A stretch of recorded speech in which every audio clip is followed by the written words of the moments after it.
हम लोग पास या किसी के पास उतना समय नहीं है कि उनको शादी का सलाह दे या उनके पीछे समय बर्बाद करे।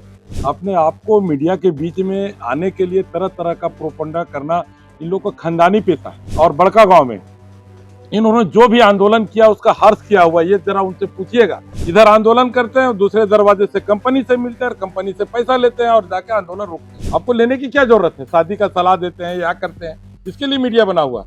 कैसे विकास होगा झारखंड का, उस पर अगर कुछ है तो अब बताइए। दहेज लेना अपराध है, दहेज देना अपराध नहीं है। उन्होंने ये जो इस बात को कहा था, उन बात को घुमा के कर रहे हैं। कांग्रेस में सरकार के दबाव में या सरकार के चापलूसी में उनको छोड़ दिया गया और बेचारे जो गरीब थे, कमजोर थे, उनको जेल भेजा गया। इन लोगों का पुराना आदत है। यही अंबा प्रसाद जीतने के बाद आंदोलन हुआ था, 3 महीना तक पूरा बड़का गांव का माइंस बंद था। हम लोग पास या किसी के पास उतना समय नहीं है कि उनको शादी का सलाह दे या उनके पीछे समय बर्बाद करे। अपने आप को मीडिया के बीच में आने के लिए तरह तरह का प्रोपगंडा करना इन लोगों का खानदानी पेशा है। उन्होंने अभी मैंने सुना बोल रही हैं कि हजारीबाग के विधायक आंदोलन नहीं करते। हम लोग झूठ मूठ कर आंदोलन करके कंपनियों को बरगला के पैसा ऐंठने का काम नहीं करते। इनका शुरू से खानदानी पेशा है। ये खानदान के पूरे पीढ़ी चला आ रहा है कि कंपनी को कैसे बरगलाएं और किस तरह से जनता को दुख पहुंचाएं, जनता को कैसे कम से कम मुआवजा मिले। आज हजारीबाग में और बड़का गांव में इन्होंने जो भी आंदोलन किया उसका हर्ष किया हुआ, ये जरा उनसे पूछिएगा। किस आंदोलन से जनता को क्या फायदा हुआ, किस जनता को कितना फायदा दिलाया। इधर आंदोलन करते हैं, दूसरे दरवाजे से कंपनी से मिलते हैं और कंपनी से पैसा लेते हैं और जाके आंदोलन रोकते हैं। ये इनका मीडिया बंधु भी जानते होंगे, इनका पुराना पेशा है और इसलिए जनता इनको अपने दिलों से नकार चुकी है।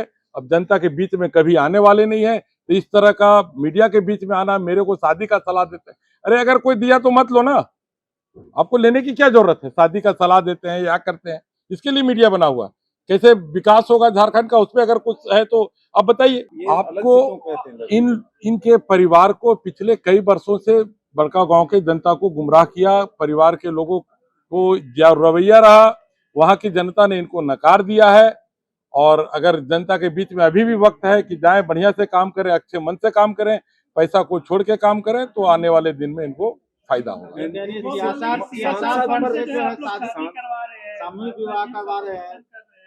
सीएसआर फंड से कोई शादी का कोई काम नहीं हुआ है और न कोई सीएसआर फंड का कोई घोटाला हुआ है। एक चीज और भी कह रहे थे, मान की सांसद जी दहेज लेते हैं, दहेज लेने के लिए ये कर रहे हैं। लेकिन सांसद जी ने क्लियर किया था, मनीष जायसवाल जी ने, कि दहेज लेना अपराध है, दहेज देना अपराध नहीं है। उन्होंने ये जो इस बात को कहा था, उन बात को घुमा के कर रहे हैं। उन्होंने बात को कहा था कि अगर इनकी भी शादी होगी और इनका भाई भी कोई गिफ्ट देना चाहेगा तो दहेज की संज्ञा में नहीं आएगा, संज्ञान में नहीं आएगा, भाई भी दे सकता है। इन बातों को घुमाना, मीडिया में आना, झूठ मूठ का बात को प्रचार प्रसार करना, ये सरासर गलत है। अभी मुआवजा कैसे ज्यादा मिलेगा, कंपनियों से कैसे लोगों को राहत मिलेगी, उसके लिए माननीय हमारे विधायक रोशन लाल चौधरी जी संघर्ष कर रहे हैं और आने वाले दिन में बड़का गांव की जनता को इसका फल भी मिलेगा। आज भी उठाए सर, आज भी उठाए। देखिए, सबसे पहले तो हम एक एक करके जवाब देना चाहेंगे कि अभी आप ही लोग के द्वारा सवाल आया है कि पूर्व विधायिका ने कही कि शादी का सलाह दिया जा रहा है। निश्चित रूप से राजनीतिक दृष्टिकोण से तो हम ये बात को नहीं बोल सकते हैं। शादी अपनी मर्जी पर कोई कर सकता है कितने भी उम्र में, लेकिन जब भी मुलाकात औपचारिक उनसे होती है हमेशा अंकल कह के वो कहती हैं। तो उस रिश्ते के नाते हम कहेंगे कि समाज में जो रीति रिवाज है या और उम्र का जो है उसके अनुसार तो हम अंकल के हैसियत से सलाह देंगे, राजनीतिक इससे नहीं कि शादी की उम्र हो गई है, होनी चाहिए, बाकी उनकी मर्जी।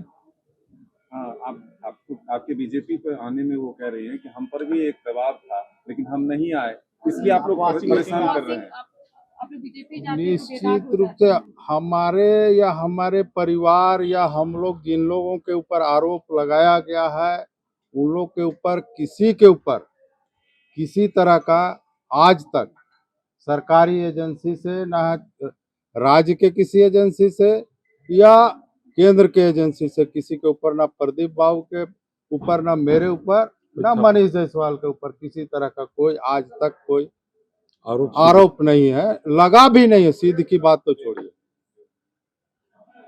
रही बात कि उन्होंने जो आरोप लगाया है कि बड़का गांव में वहां के विस्थापितों को लेकर हम लोग कहीं बात को नहीं रखते हैं या मनीष जायसवाल जी नहीं रखते हैं, उसके संबंध में हम आपको बताना चाहते हैं कि लगभग 13-14 महीना हो गया विधायक बने हुए प्रदीप जी का और मेरा।